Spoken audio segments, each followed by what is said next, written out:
Hey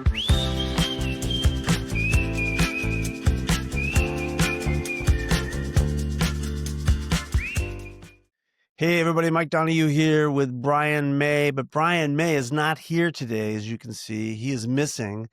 The last time we saw him, he was down in Springfield, Missouri, clicking his heels saying there's no place like church. So we don't know where he's at. No, I'm just kidding. Brian May is off today because we're doing something a little different. I'm going to be talking about parenting. And I know that sounds kind of weird in the context of the Groomed podcast, but actually, in my mind, it's not. What I've realized in the last couple of years is that my life mission really is to help kids stay safe. So I have a school assembly program that we go in and we talk about, kids being valuable and knowing that they have true intrinsic value. And so we give this book away to them. I also do a parenting talk. Most of the schools that I go to that end up doing a parenting talk. And so I wrote a book called Talking to Brick Walls, and we don't give this away, but we sell this to parents and help parents with this parent academy and coaching thing that we do. And so bottom line is, honestly, I think part of keeping kids from being groomed is helping them connect to their parents, right? A lot of times parents get really frustrated because when a kid turns, 12, 13 years old, they shut down emotionally, they shut down all the information and things get a little weird. And so we're going to talk about that. And one of the things, like, as you can see here on this slide, it says, instead of trying to change the way your teenager talks to you, I'm going to help you change the way you hear what they're trying to say to you.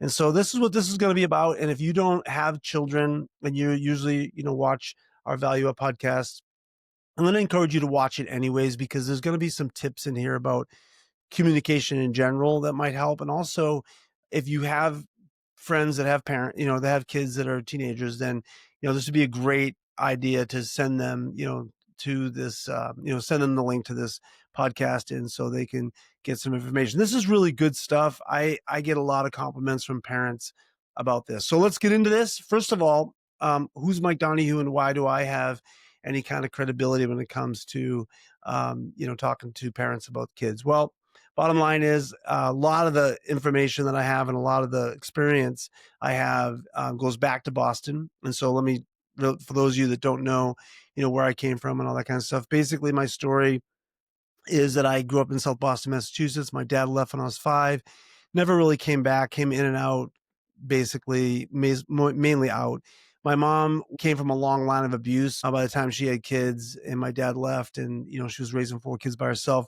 There was a lot of garbage that went on, a lot of pressure in her life. And so subsequently, I ended up involved in drugs and alcohol. And my drug and alcohol involvement really had a lot to do with self-medication. I was medicating pain from my childhood. This is me trying to be a hippie. Yeah. And a couple of years after this, actually, this picture, I got involved in a grooming situation with some male adults that were sexually grooming me for a couple months. And it was pretty traumatic in my life. And so this vulnerability that I had a lot to do with how I grew up and the home I grew up in. It was pretty crazy time back then.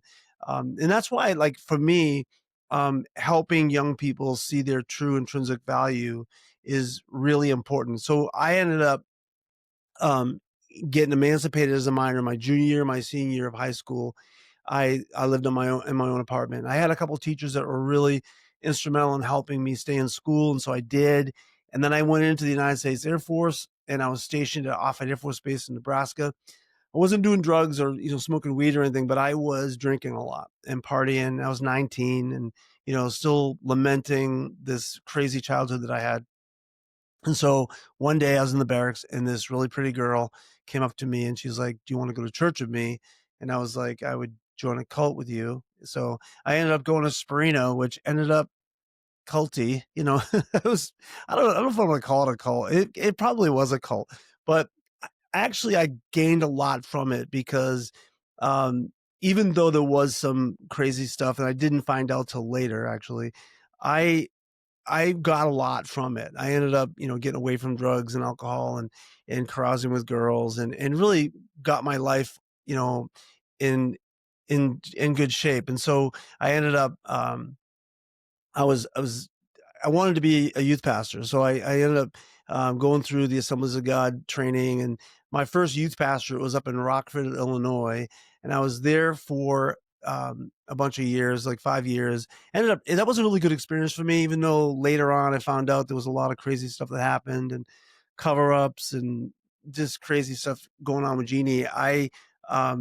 learned a lot about school culture, and I really enjoyed working with kids in that Christian Life High School, getting to know a lot of those guys and really seeing that culture changes when kids want to change it. And so that has a lot to do with what I do now in coaching principals and administrators to, help bring a positive culture to their school. And so great experience. Ended up leaving there, going to Denver. I was there for 3, 4 years, and then Bellevue hired me back to be the youth pastor at Bellevue Christian Center, where Jeannie and Sam were, when I first started going there. And I was there for a year. After a year I was there, I got so Columbine happened, and so what I that had a huge impact on me for a lot of reasons. One, I'm a youth communicator, and just watching that, I was like, this is crazy. And then also, I found out that Cassie Burnell and Rachel Scott were in my youth group, and so they were 2 kids that were killed in the Columbine tragedy. Craig Scott, Rachel's brother, was actually in the library at the time, and I've become really good friends with him. So this had a personal impact on me, and so I wanted to get into schools and help kids realize their true value. I'm not going to get into the weeds on Columbine. Columbine has a lot of nuances to it. There was a lot of layers to it, but you can't deny the fact that those 2 boys did not like themselves and obviously didn't, have a lot of respect for human life. And so that was my main thing is I want to get into schools and help kids understand they do have true intrinsic value. And so that's kind of my background. That's why I started in 2004. I kind of got out of the church world and started this company, and I've been traveling around the world, basically, all over the place, helping kids understand their true value and also connecting kids back to their parents. And so that's what I want to talk to you about today is that connection piece, right? And it's really weird when kids turn, you know, 11, 12, 13, right? You're not crazy. They really did change. Like, you have to understand that, like, they did change. Like, you're not nuts, right? The hypothalamus goes into overdrive during adolescence, fueling strong emotions and impulsive reactions. Meanwhile, the prefrontal cortex, the part responsible for self-control and decision-making, is grossly underdeveloped. And that has a huge effect because this imbalance helps explain why teens often act before they think, struggle with impulse control, and make risky or short-sighted choices, and they also resist authority. And so you're not crazy. Like, these things did change. It's weird, I think, for parents because the kids end up, um, really changing a lot, and it's really kind of insulting. Like, when they shut down information on you, that feels really weird, right? That feels like they don't like you anymore, and all these, feelings that we get when we get ignored and we get, we used to have this great relationship with our kid, when they were in 3rd grade, they'd tell you everything, and all of a sudden, 11, 12 years old, they get cryptic, they hide information, and it's not unusual to take that personally, right? It feels really personal. And what I want to help you understand is the social change, the change that happens. I'm not a biologist, I'm not a doctor, so you can read a lot of stuff about what happens to them, physiologically and biologically. But what I want to talk about is their social world. I want to start out by telling you a story about Dylan. Um, it was in Millard. I lived in Millard for a few years, and I got a call from the principal, and he said, "Hey, could you come over to the school on Monday? We had a tragedy." Dylan was a sophomore. On Friday night, he went to this party, and he didn't take his life. He wasn't murdered, but he ended up dying at this party. It was sort of an accident. Kids were putting pills in a bowl, and most kids were just taking pills out, 1 pill at a time, see what it did. Dylan didn't do that. Dylan took a handful of them M&Ms, and basically, he he had a heart attack and died right there at the party. His dad showed up first before the EMTs got there, and it was just an unbelievable tragedy. And so I get to the school. I ended up doing, multiple assemblies. The end of the day, they put me in a room with just his friends, and I ended up talking to his friends for a really long time. And, I really didn't talk to him. I just kind of hugged and was supportive. A couple of weeks later, I get a call from his mom, and she wanted to thank me for helping Dylan's friends. And then she was like, "Hey, can I tell you about Dylan?" And I'm not trying to disrespect this woman, but basically she was going down this checklist of all the reasons why Dylan shouldn't have done this, right? Because he was a good kid, he was a normal kid, and she went down this checklist. And obviously she wasn't going down a checklist, but in my mind, I heard her say stuff like, well, he was a good kid, check. He had good grades, check. He had a girlfriend, check. He was on the baseball team, check. She was trying to give me his like resume to prove to me, he was not, somebody that would do something like this. And so I didn't say anything. She just lost her son. So I wasn't going to lecture her or try to teach her anything. So I was really quiet. But towards the end of the conversation, she said this. She said, "I wish I would have paid attention to what Dylan kept trying to tell me." And let me stop there for a minute and just say this. Kids are always talking, right? They are communicating all the time. And behavior is communication, right? Sometimes it's not, verbal communication that they're giving you. That's the way they act, the way they behave. They're always talking, right? Bad behavior equals bad belief, right? I really strongly believe this, that kids, a lot of adults want us to, as a speaker, they want me to come in and talk about behavior and change behavior. If they have a vaping issue or a drug issue or a bullying issue in their school, they want me to address that behavior. But before I do that, I always know that there is a belief before there's a behavior, right? A belief about themselves. And so kids are communicating out of that belief. Like bad behavior equals bad belief. Defiance, disengagement, and even hostile language are often masks that hide deeper wounds and negative self-perception. When a child pushes away connection, it's often because they feel unworthy of it, right? So there's this action that they're giving you. They're acting a certain way, maybe dropping hints, saying a few things, not, sitting down verbally and saying, "This is what I'm feeling." That's what happened with Dylan. He kept saying this to her. He kept saying, "Mom, I'm under a lot of pressure." He kept talking about the pressure he was under as a teenager. And she goes, "I didn't listen to him." And she was a good mom. So I was curious. I said, "Why didn't you listen to him?" And she goes, "Because it didn't look like pressure to me." Let me say that again. It didn't look like pressure to me. That's a very important statement, because I think we miss a lot because of the lenses that we put on, right? We have these, our class of 1995, and whenever you graduate from high school, those lenses are on. When our kids start talking about their experience in high school or as a teenager, we automatically go back to how we grow up. And that could have worked maybe 10 to 15 years ago, but it doesn't work anymore, because that is those kids are going through something completely different. The pressure they're talking about is completely different than what we're talking about, right? What we went through because of the phones. And we're going to get into that. But I think what Dylan's mom didn't really understand is that there are two governments, right? There are two governments that young people have to negotiate every day. The word government essentially means control over the body of its members, right? It's control. The adult government, it has control, and that's important, right? And I'm not trying to downplay the adult government here, but this includes parents, guardians, teachers, administrators, and the rules and policies that shape a teen's daily life. It governs physical safety and academic expectations through structures like schedules, grades, discipline, and school procedures. The adult system provides external order, stability, and accountability. And that's important. Like, I'm not trying to downplay that, but that really is important. But what really gets overlooked a lot is the social government. This is the peer-driven world, social hierarchy, cliques, popularity, and unspoken social rules. It enforces inclusion, exclusion, and reputation management, as well as providing emotional identity and internal motivation. It governs reputation, belonging, and emotional safety. And you got to see it as a government. Like, that's what I want you to see. It really is a government, and both governments have a set of rules and expectations that must be followed to stay in good standing. And they know the rules. They know your rules and they know the rules that the social world gives them. Both governments have consequences for not living up to their expectations. And you really need to see that, because the expectations and the consequences is what's really driving kids' behavior. And we'll get into that in just a minute.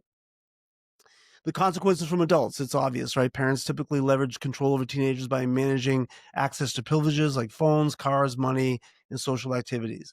They set rules and boundaries such as curfews or screen time, and use rewards or consequences to influence behavior.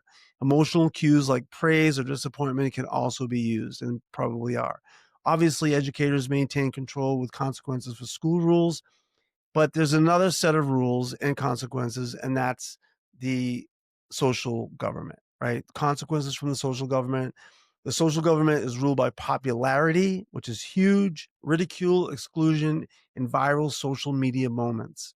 For many teens, the fear of social death, being publicly embarrassed, rejected, or ignored, is even greater than the fear of physical harm. And that, I want to say that again, because you got to get that into your heart about this, because that's really real for them. For many teens, the fear of social death, being publicly embarrassed, rejected, or ignored, is even greater than the fear of physical harm. To survive and succeed in this environment, they feel constant pressure to manage their image both online and in real life. That's really important for you to understand. That consequence is really strong today because of the connection they have to the social world all the time. When we were kids growing up, we didn't have that constant connection, right? And also, there was a pause in the drama, which we don't talk about a lot, but there was pause in the drama. Like if I had drama in my school, in the morning, somebody, I made a bad decision socially, kids would talk about it in the hallways, that kind of thing. But at 3:30, it just died because there was no mechanism to make that information go anywhere. But these kids don't have that luxury anymore. There's a mechanism, the phone, social media, to push out that information and push out that, that ridicule that they'll feel from their social world. And that's huge. I was at a school in Pittsburgh, and this girl came up to me after the assembly, and she was crying, and she goes, all the kids in school are calling me a freak. And so I'm looking at her, and she looks pretty trendy to me. So I was kind of surprised. I said, why are they calling you that? She goes, because I stopped going to the cool kid parties. I said, what do you mean? She goes, I don't go to the cool kid parties anymore. I said, why? And she said, because I know what happens to sophomore girls who go to parties with these senior boys.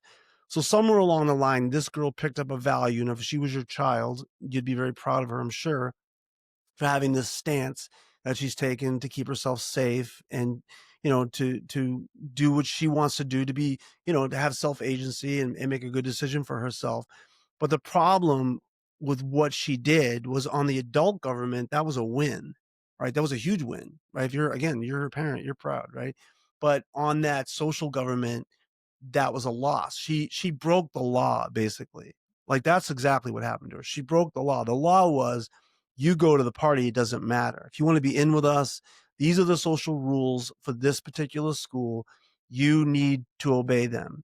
And she was getting a full dose of what it was like to break the law in that social government. Here's the conflict. Every day, teenagers must navigate two competing systems of control, right? The two governments that often pull them in opposite directions. Like, her parents are really excited that she probably stayed away from the party, but in her social world, that was a loss. So this girl's trying to navigate these two worlds, and that's our children. That's what happens to them, right? They have this values conflict. Parents get concerned that their child is embracing values from the social world, when in reality, that teen is really worried about the consequences for not following the social rules. To you as a parent, this may feel like betrayal when they start questioning what you believe.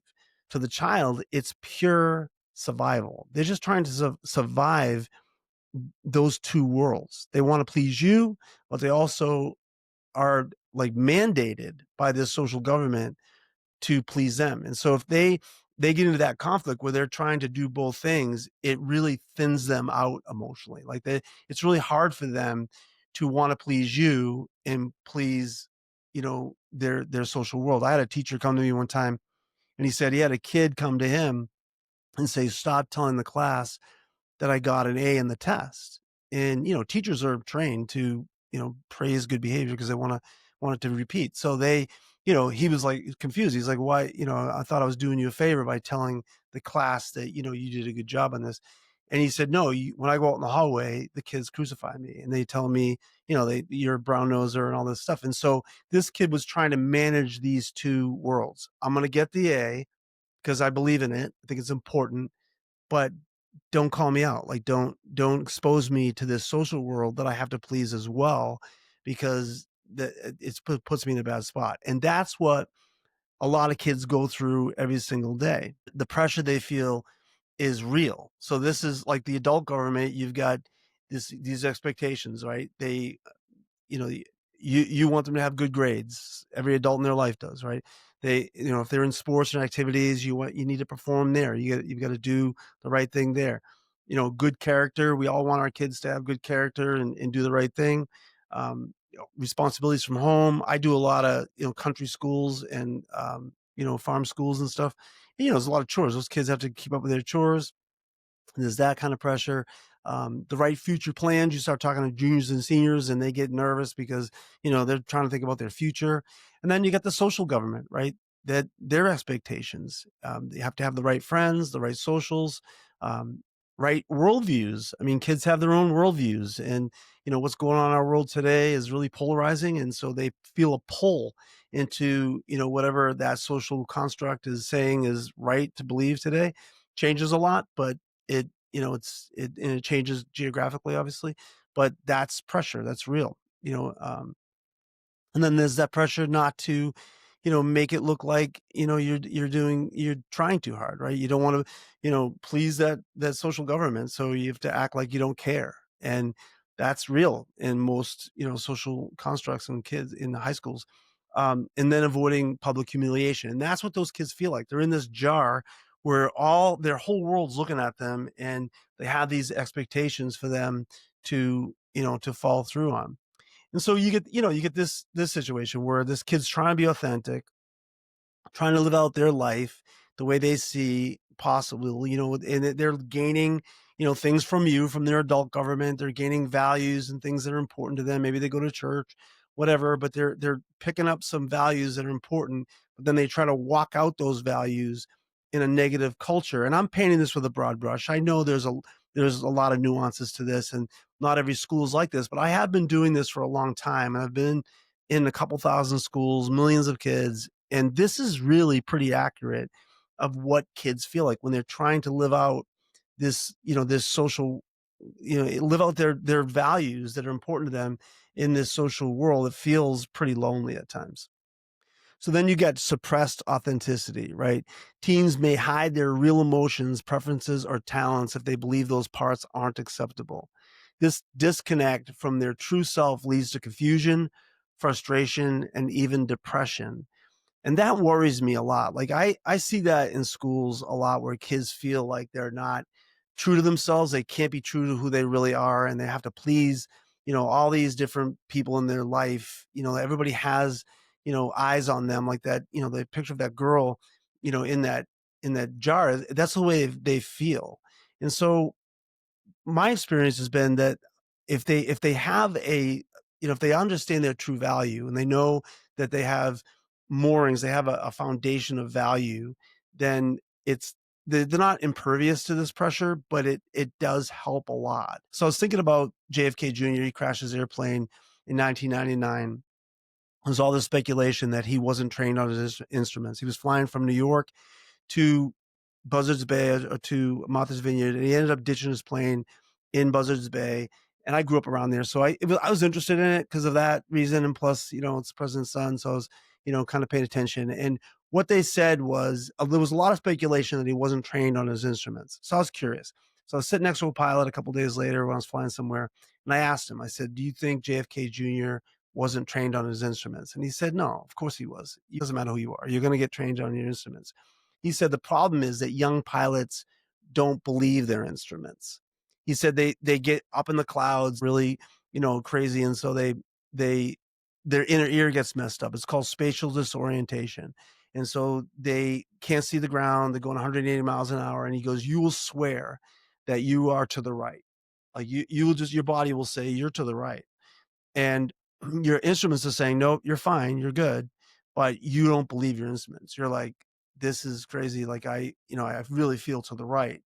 And he said, you'd be surprised how many pilots come out of clouds upside down. Like they end up, making decisions and choices based on how they feel instead of reading their instruments and being secure in those instruments. And I started thinking about teenagers, how that's exactly what happens to a lot of them. They get into a situation where their emotions, override their logic, and they're not able to go, hey, I really do, they're not able to go, hey, I really do have good instruments. And my instrument is it's reading that I am okay, that I am valuable. Teens may seem fine on the outside, while on the inside they're silently spiraling, right? When their emotional visibility is clouded by social pressure, anxiety, or identity confusion, they often manage an image to stay in control. That's really important that you see that, because what happens with kids is that they're so, their emotions are so crazy that they need to see that they have true value. And a lot of times that's what they're negotiating in their head and dealing with, and that information's inside of them. It's hard to talk to them about it because they don't understand it. And so when we start to have a conversation with them, they're going to shut down because they don't understand all of it. And so a lot of times the conversations with you have to do with their behavior.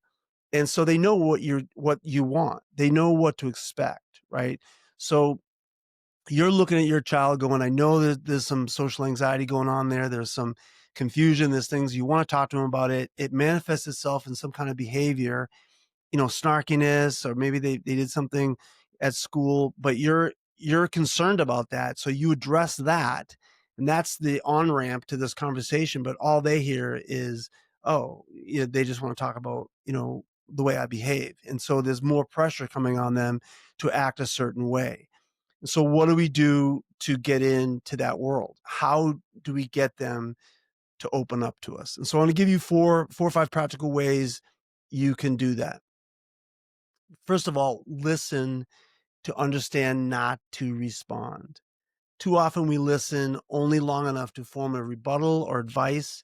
True understanding means entering their world, even if we don't always immediately solve the problem, right? Your child doesn't always need a solution. They need to feel heard and understood first. I want to help you with something, okay? As soon as I say listening, you're like, oh, I get it. Yeah, I know. I listen to my kid. But do you really listen to understand? Like, I want you to think about your last couple conversations with your teen child. Did you really listen to understand? Were you listening to load up on information so you could teach them something, lecture them, give them a rebuttal to what they said? Or did you really listen to where they're coming from, right? And listen the nuances in between what they're saying. How are they saying it? Why are they saying it? Right. Um, a lot of times kids will shut down on you. Like, I love this picture here. Sorry, we're now closed, because kids do that. They close you off. When your child feels like the only reason you want information from them is to weaponize it for control, they'll shut you down and give you one word answers. This is often misinterpreted as rebellion or disrespect, but it's really self-protection. They're protecting themselves. They know why you want this information. You're trying to get that information so can help them, but they interpret it kind of as, well, they're just trying to control me. They want this certain behavior out of me, and so I'm just going to give them one word answers. I'm going to say what I need to say to get them off my back, but we're not going to have a really meaningful conversation here, because I don't trust that they really want to hear how I'm feeling about this, whether it's going to bother them or not, right? Like, that's really important, that you're listening to understand all of what they're feeling with this situation. Number two, never make them pay emotionally for honesty. If they do dare to tell you something, um, and let their guard down and open up their vault, and I see that as a vault, right? They're protecting, who they are or whatever, um, they take that information, put that in a vault. If they dare open that vault up, you have to treat that with the utmost care, because if you don't, it won't happen again. If you give them an emotional price tag for honesty, it's definitely going to stop them from opening up to you. When I say emotional price tag, what I'm talking about is making them feel shameful for being open with you. If they end up confessing something they did wrong, or a mistake they made, or a vulnerability, and you treat that with disrespect, or you don't honor the fact that they're opening up that vault, um, they're going to shut that down, and they're not going to talk to you again, right?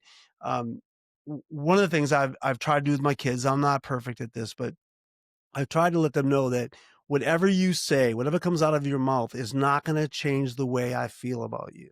I love you no matter what. It may change, some behavior mechanisms. We may have to give you a curfew or whatever. The kids aren't worried about that. That's not what I'm talking about. I'm not talking about consequences for bad behavior. I'm talking about emotional consequences that bring them down a notch in their perception of your love for them, which I know sounds crazy. Like, you're sitting there going, no, my kid knows that I love her, I love him. Do they? Because what I hear from kids a lot is, I'm not going to tell them this because they won't love me anymore. That's just irrational thinking, but that's the way they think. They think that. So when you overreact, or you judge, or you shame them for a decision they made, it really just it puts them back in that shell. They're just not going to talk to you, and they're going to give you one word answers, because they don't want to disappoint you. They know they did. And so if you can level that playing field by saying things like, hey, listen, I am not going to make you pay for this. Like, I love you no matter what, and we're going to get through this together, and it's okay. And a lot of times they build up in their head this idea, this false idea that you're not going to love them anymore. And just by saying that, saying, I love you no matter what, levels the playing field, and they're able to share with you exactly what's going on and how they really feel. And now you're talking on a level that can get some things done, right? Number 3, give them the privilege of process. Give them the privilege of process. Preparing them for independence will require your role to shift from CEO to more of a consultant role. Equipping them with critical thinking skills is really important for their growth. It's also scary for a parent. It's scary to give them control of their life. When they're in 3rd grade, you're in control. And that's good. And should be, because if you don't, that's child abuse, right? Like, you got to be in control. But when they turn 11, 12, 13 years old, you're not raising kids, you're raising adults. They're going to be adults. They need to critically think. They need to think through things, which may be an idea of you asking questions. Like, it may be you going, hey, what do you think of this? What's your idea? Let me hear your thoughts.